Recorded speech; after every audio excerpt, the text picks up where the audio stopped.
18. 18. Bill. All right. So these were donated. Actually, they were given to me by a student that got a whole bunch of them free, but I don't know what distributor. So they were donated. So I'm going to work to get more free items for our next 2 functions. So. All right, do we have a group that wants to go first? We will. You will. All right. Now, these will be 5 minutes. Oh, we're not ready yet. My bad. Okay. You want me to talk? I think we can help each other do it. I think it's one of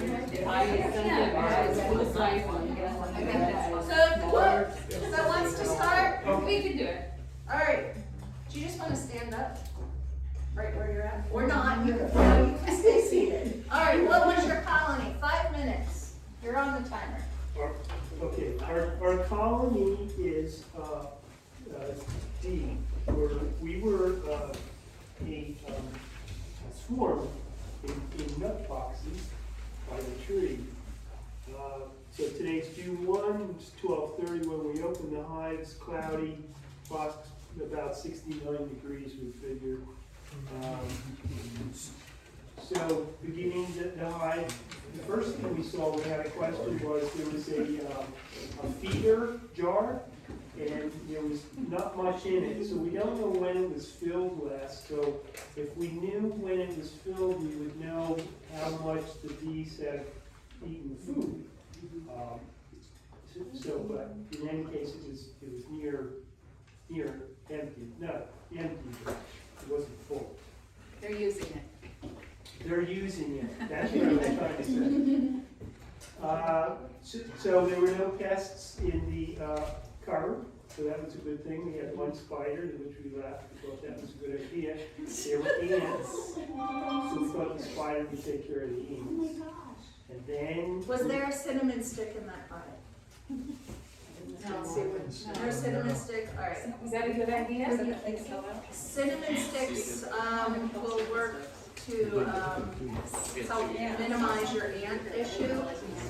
I usually have the overwintering boards or the Vivaldi boards, so I have space to put those cinnamon sticks. So maybe can you just rub some cinnamon into the wood? the bees don't specifically like the cinnamon either, so that's why I use the cinnamon stick to just keep on that upper area where the ants usually are. We're having some technical difficulties. Okay, so that was good. You learned something. All right, I'm gonna let you drive. So there were three main boxes. One was the feeder, and then the next box, I call box 2. which is box 2, we counted from 1 is the bottom and second floor. They were making comb and pollen. It wasn't overly crowded in the upper box, and we determined that was good. And again, we didn't see any pests. Box. Box 1. Sure. So in the bottom box, kind of starting on the outside and working in, we saw capped honey, nectar, pollen. As we got more towards the middle, we saw more capped brood. And she got a really good picture, actually. Like, I saw the larva, but we actually saw eggs. So I took a photograph. I just made sure it was super focused on the whole frame, but my camera, and it's not a new one. I took a good enough picture that I could blow it up and you can see the eggs and the young larvae. So Wonderful. yeah. So use your phones. Yes, which, because I couldn't tell if there was larva, but when she showed me the picture, I can send it see around. it. So you can't see what you Me too. take a picture and you go. And that was probably like on the 3rd frame in on the bottom box. So once we got to that and we kind of looked at the one next to it, more capped brood, we figured time to get out and we just put everything back. Okay. So we did not look for the queens. To see But you accomplished your purpose. Right, exactly.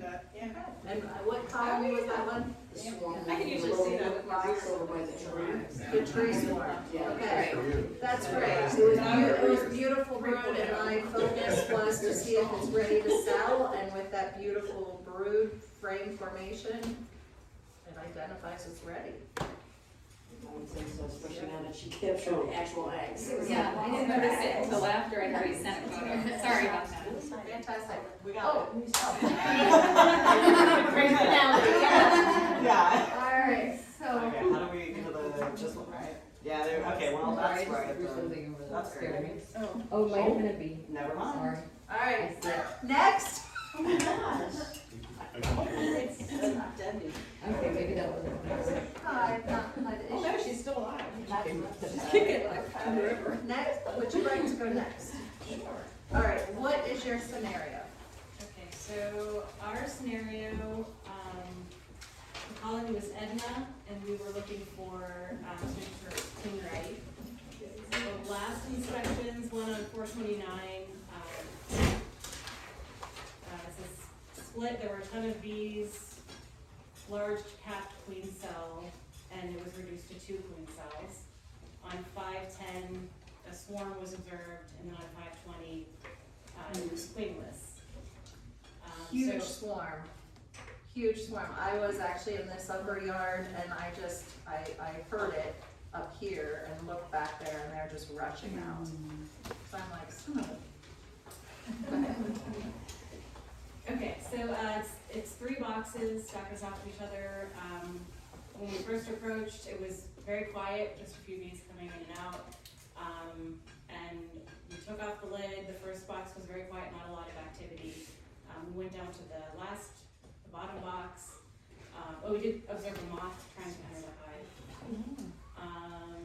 It got louder toward the bottom. There was a lot more activity. And I think it was on the second frame, we saw a couple of queen cells that were open. And then a couple more on the bottom box as well. We did not observe the queen, but but we did see some queen cells that looked like some of them had been eaten through. So, Their demeanor changed as we dug deeper, so we closed. backed away slowly. So the one thing with this colony is this was a very irritable queenless colony. Their demeanor, and I checked this colony 2 days ago because I wanted to just check if their demeanor was still that agitated. I wasn't having anyone go into it. But their demeanor there was a change and they were calmer. So just by that, I had an idea something had happened. So, so they had calmed down. All right, third group. Yep. Alright, so, our hive was, Leslie, and the history was it made an artificial swarm on 425 and reduced down the queen cells. Saw the colony swarm again on 510, and, so, no resources coming in, low resources coming in and no pollen.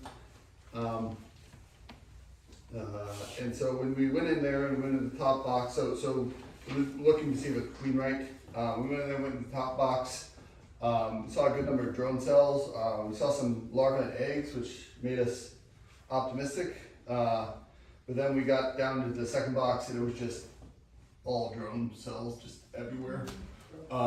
And so that's sign of a laying worker. And actually, we zoomed in on one of our photos and you can see multiple eggs in some of the cells. So we concluded a laying worker.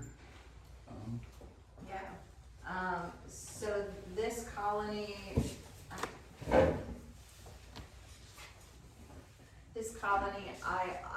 I went in probably about 3 days ago. Normally I would have done something with it because I confirmed that it was a laying worker, but I thought, oh, this is an interesting learning experience. With a laying worker, once you have established larvae in there, so with laying worker, your laying workers are pretty much your nurse bees. So you have nurse bees, house bees, forager bees. It's your nurse bees, your young bees that are gonna be your laying workers. So that's potentially a third of your workforce, laying. So one way, I don't always see multiple eggs in a cell. I know that's a sure telltale that there's a laying worker, but what I see is scattered eggs. You know, queens lay in the middle of a frame and then work out and then work to their next frame. But if you start seeing eggs in level 1, level 2, level 3, and on this frame and then on this frame, and they're just all over the place, it makes more sense because 30% of your workers are just kind of laying. And eventually, once they get to larva, you can kind of tell that, yes, this is definitely a laying worker. The other thing is they're not taking care of that larva as much with feeding them, right? Because the nurse bees are the ones that feed. Their hypopharyngeal gland, you know, that secretes the royal jelly, they're not feeding as much because their hormones have shifted because they're laying now. So these bees are not full of royal jelly. And you can get, if you crack it open and take a whiff, you know, it's actually a good idea to smell your hive. If you take a whiff when you first crack that open, it smells because not all this larva is going to make it.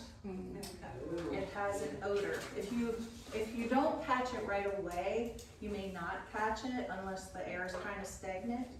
But if it progresses long enough, you can kind of catch it smell. Okay, sorry. Next group. You want us to go? We can go. Okay. Great. So we have red CC, R1H1. Yes, another interesting one. Okay. She's a 3-year-old, large golden, marked red. That's why she's called red CC. Temperature was 61 degrees, partially cloudy, low to moderate activity coming into the hive. We spotted a little bit of pollen being taken in, but not a whole lot.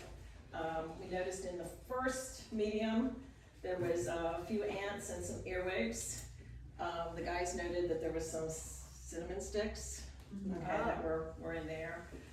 Maybe needs replaced, okay. The medium super on the top for the honey was very light, hardly anything in there. We went down into the second medium and we saw some spotty brood, some larvae, some eggs, some cap brood. I think it was the next one, we saw a lot of the queen cups. A lot of queen cups. Yeah. There was some bees attending to a few of the queen cups. But were they charged? Did they have an egg? Didn't have any real jelly, nothing in them, so. Yeah, we saw them going in there, but we couldn't really see anything.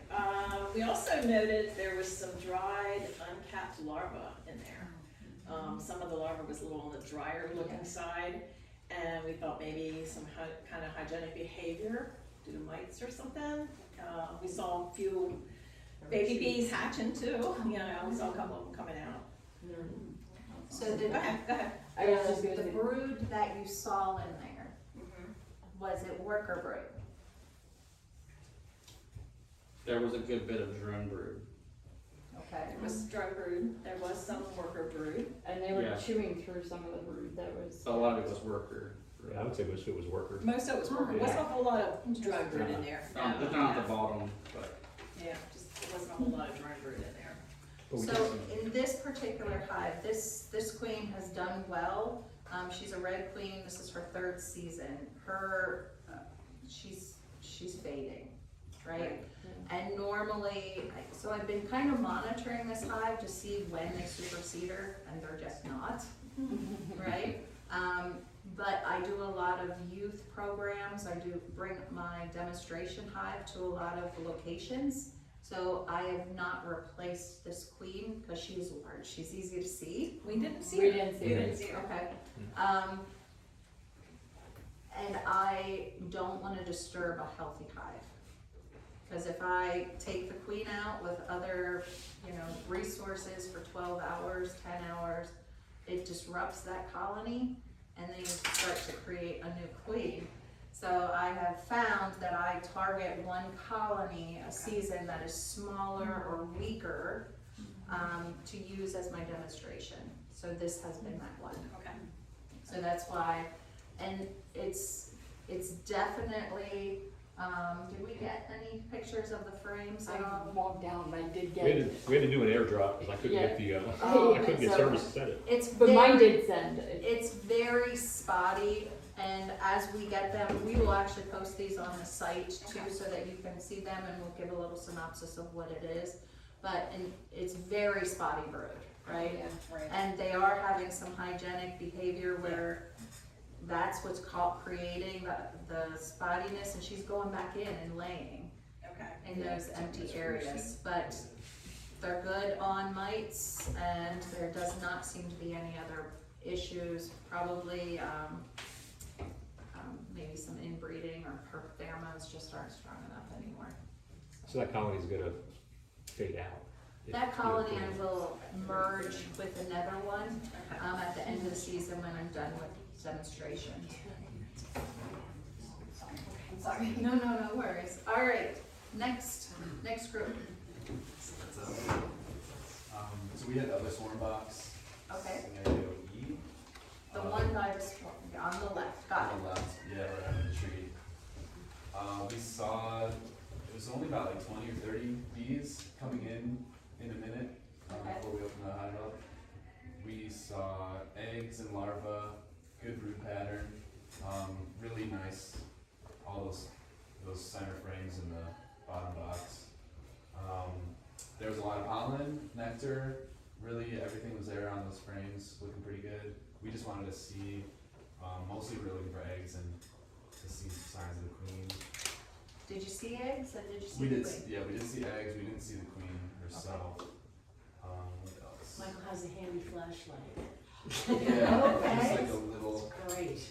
light, just to Oh, help see the nice. eggs. It's So you don't really need the helping. light, because it's kind of overcast We're today. starting to see the eggs. Yeah. Even like black. Because that's what I usually do. This is like a message. Yeah. I've had some people actually use, put on their veils, Oh, yeah, yeah. lights, turn it on. That's a good idea too. Um, So this one I did not move, it was a swarm, and I was identifying when is it ready to sell, and I wanted to make sure they had a quality laying pattern. The picture looks pretty good. Yeah. Probably, we got a lot of pictures. Yeah. All right, great. Sounds like the resources are good too. yeah, it looks good. There's 4 queen cups underneath the center frame, but they didn't look charged. Okay, yeah, it is not uncommon to have the queen cups, they'll do that to prepare for needing to meet them. Did we get everybody? I think so. I just have a question. Yes. When you talk about the drone brood, how do you see the difference between drone brood and regular worker brood? The drone brood is convex, so it looks almost like a bullet, Okay. where the worker is flush. Flat. Drone brood is also commonly at the bottoms of frames. I got a pretty good picture of the drone bird. Oh, fantastic. So, yeah, if you can share with the just one thing I want to, I want to share with you before we wrap this up. We did start about 10 minutes late, so I'm taking this extra 5 minutes to just mention some just general things. When you are working your colonies, and I realize that we had larger groups working with the colonies here, so it wasn't necessarily ideal. But you do want to work from behind your colony, not from in front of your colony. By working in front of your colony, that flight path where the bees are coming in, you're literally flagging that colony down, saying, hey, I'm here, something's changed, which calls the interest to them. So you may get their attention and rouse unwanted behavior just from where you're standing. So keep that in mind. Also, with smoking, when you first start or as you're getting comfortable, people have the tendency to be heavy smokers, which will, there is again that balance, that threshold. By smoking heavy, you are going to create them to be more chaotic and be more interested. Generally, I will assess, and like I said, I breed for docile bees. I will actually look to see if they're starting to do anything, and if they're not, I don't smoke.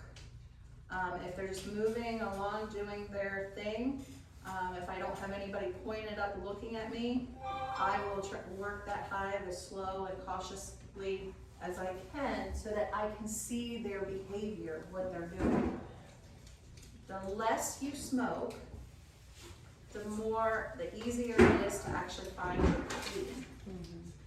If the queen gets a sense of that smoke, she'll usually run from where she's at. But a lot of people have trouble finding their queen, and where is the queen gonna be? The queen is generally gonna be on a frame that has eggs.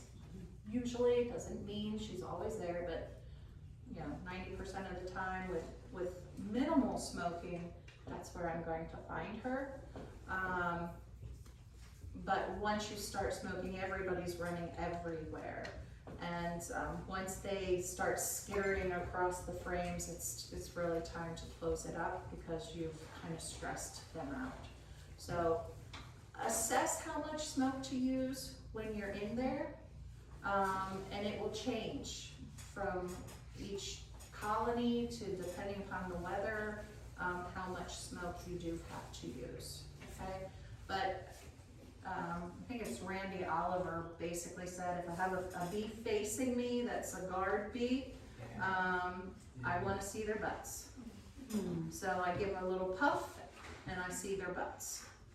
So guard bees are generally going to be on the outside part of your colony, not in the inside. So just a note. I hope everybody enjoyed themselves. I hope you learned and had some takeaways. I will be here because this is where I always am. You're welcome to hang out a little bit. If you have some specific questions, I'm happy to answer. And other than that, thank you so much for coming. And if you have ideas for the next workshop, send them to me in an email. Thank you.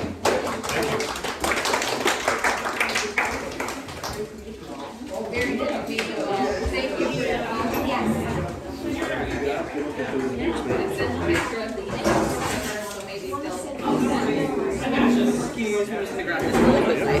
Thank you so much.